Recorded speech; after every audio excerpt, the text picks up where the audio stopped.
సంక్రాంతి పండుగ కోసం సొంతూళ్లకు వెళ్లే ప్రయాణికులకు దక్షిణ మధ్య రైల్వే ప్రత్యేక సౌకర్యాలు ప్రకటించింది. పండుగ సమయంలో రద్దీని దృష్టిలో ఉంచి జనవరి 7 నుంచి 12వ తేదీ వరకు అదనంగా 11 ప్రత్యేక రైళ్లను నడపనున్నట్లు అధికారులు వెల్లడించారు. ఈ ప్రత్యేక రైళ్లు కాకినాడ, వికారాబాద్, పార్వతీపురం, సికింద్రాబాద్ రైల్వే స్టేషన్ల మధ్య రాకపోకలు నిర్వహిస్తాయి. ప్రధానంగా కాకినాడ టౌన్ టు వికారాబాద్ 07186 07460 మరియు వికారాబాద్ నుంచి కాకినాడ టౌన్ వరకు 07185 07187 మార్గాలలో ప్రత్యేక రైళ్లు నడుపుతాయి.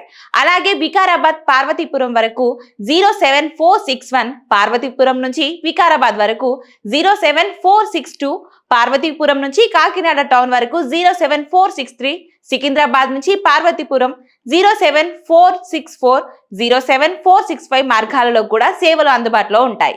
ఈ రైళ్లలో ఏసీ, స్లీపర్, జనరల్ కోచ్లు ఉంటాయని, రిజర్వేషన్లు ఇప్పటికే ప్రారంభమయ్యాయని రైల్వే అధికారులు తెలిపారు. అదే సమయంలో విజయవాడ మార్గం ద్వారా కూడా కొన్ని ప్రత్యేక రైళ్లు నడవనున్నాయి. విశాఖపట్నం నుంచి చర్లపల్లి 08511 స్పెషల్ రైళ్లు జనవరి 10, 12, 17, 19 తేదీలలో సాయంత్రం 5:30 గంటలకు బయలుదేరి మరుసటి రోజు ఉదయం 8:15 నిమిషాలకు చర్లపల్లి చేరుతుంది. తిరిగి వెళ్లే రైళ్లు 11, 13, 18, 20 తేదీలలో అందుబాటులో ఉంటాయి. అలాగే అనకాపల్లి నుంచి వికారాబాద్ ప్రత్యేక రైలు 07416 జనవరి 18న రాత్రి 9:45 నిమిషాలకు బయలుదేరనుంది.